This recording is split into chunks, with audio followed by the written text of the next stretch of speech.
তোমরা দেখছো তোমাদের ইউটিউব চ্যানেল অ্যাক্টিভ স্টাডি। আমি দীপেন্দু। আজকের এই ভিডিওতে এসএসসি জিডি 2024-এর যে ফিজিক্যাল ডকুমেন্ট ভেরিফিকেশন মেডিকেল একসময় চলছে সেই সমস্ত কিছু আপডেট এই ভিডিওর মাধ্যমে দেবো। তো এখানে এই ভিডিওর মধ্যে তোমরা সিআরপিএফ গ্রুপ সেন্টার দুর্গাপুরের আপডেট পেয়ে যাবে। রানিং কতজন ক্যান্ডিডেটকে ডাকা হচ্ছে, কতজন ক্যান্ডিডেট পিইটি পিএইচডিতে কোয়ালিফাই হচ্ছে, কতজন ক্যান্ডিডেট তোমাদের রানিং কোয়ালিফাই হচ্ছে, রানিং ট্র্যাক কত আছে, ডকুমেন্ট ভেরিফিকেশন কীরকম হলো, সমস্ত কিছু বিস্তারিত আপডেট তোমরা এই ভিডিওর মাধ্যমে পেয়ে যাবে। যারা এখনও পর্যন্ত আমাদের এই চ্যানেলটিকে সাবস্ক্রাইব করে তারা অবশ্যই আমাদের চ্যানেলটিকে সাবস্ক্রাইব করে পাশে থাকা বেল আইকনটি প্রেস করে যুক্ত থাকতে পারো পরবর্তী আপডেট পাওয়ার জন্য।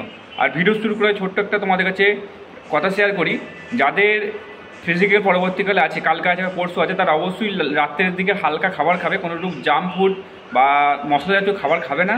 এমনি ডাল ভাত সবজি খাবে, খাওয়ার পর তাড়াতাড়ি শুয়ে পড়ার চেষ্টা করবে। আর দেন তোমরা সকালের দিকে ওআরএস, গ্লুকন ডি, তোমাদের লেবু বা লেবুর শরবত, এই সমস্ত জাতীয় শরবতগুলো তোমরা কিন্তু অবশ্যই কনজিউম করবে। কারণ রানিং তোমাদের দুপুরের দিকে হচ্ছে এবং তোমাদের শরীরের এনার্জিটা অবশ্যই ধরে রাখা দরকার, সেই কারণে এই এনার্জি ড্রিঙ্কগুলো তোমরা অবশ্যই কনজিউম করো। তারপর ফিজিক্যাল কিন্তু অনায়াসে পাস তোমরা করে যাবে। তো চলো কল রেকর্ডিংটা শুনে নেওয়া যাক। হ্যাঁ ভাই, দিব্যেন্দুদা বলছি। হ্যাঁ দাদা বলো। তোমার কোথায় ফিজিক্যাল ছিল আজকে? আমার ছিল না, আমার এই বন্ধুর ছিল, আমার কালকে আছে। আমি চলে এসেছি আজকে তার জন্য, বুঝলে তো। ও, কোন সেন্টারে ফিজিক্যাল ছিল বন্ধু? দুর্গাপুর দুর্গাপুর দুর্গাপুর সেন্টারে। হ্যাঁ তো দুর্গাপুরের আপডেটটা জেনেছো কিছু? হ্যাঁ হ্যাঁ হ্যাঁ দুর্গাপুরের আপডেট এই কেবলই আসলো, আমার বন্ধু কেবলই আসলো একটু আগেই।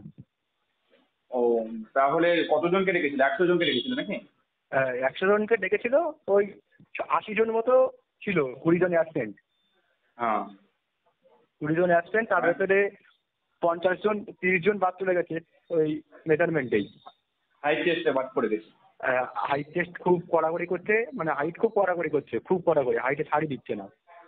বুঝলাম। আর তোমার রানিং এ? আর টেস্ট রানিং এ ওই 50 জন রানিং করেছে, তার ভেতরে ওই 28 জন পাস করেছে। 28 জন মাত্র? আর চেস্টে কি বলছিলে তুমি?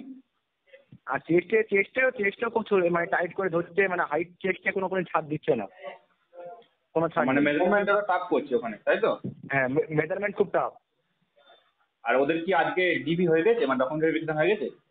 হ্যাঁ, ডকুমেন্ট ভেরিফিকেশন আজকে হয়ে গেছে। আর মেডিকেল কিছু হয়েছে নাকি? মেডিকেল জন্য টাইম দিই?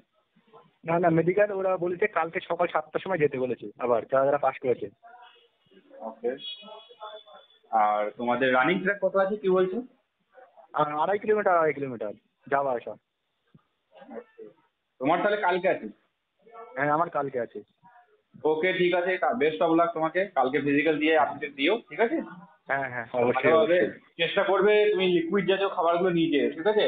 গ্লুকন হ্যাঁ ডি হ্যাঁ বা এই যে তোমার লিকুইড খাবার যেগুলো, কারণ দুপুরের দিকে রানিং হচ্ছে না, প্রচুর গরম রয়েছে, শরীরে এনার্জিটা যাতে বজায় থাকে সেইগুলো কনজিউম করবে আগে। আর হ্যাঁ রাতের হ্যাঁ বেলা কোনো জাঙ্ক ফুড খাবে না আজকে, চিকেন মশলা এইসব এগুলো কিছু খাবে না, নর্মাল ডাল ভাত খাবে, শরীরটা ঠিক থাকবে। হুম হুম। ঠিক আছে।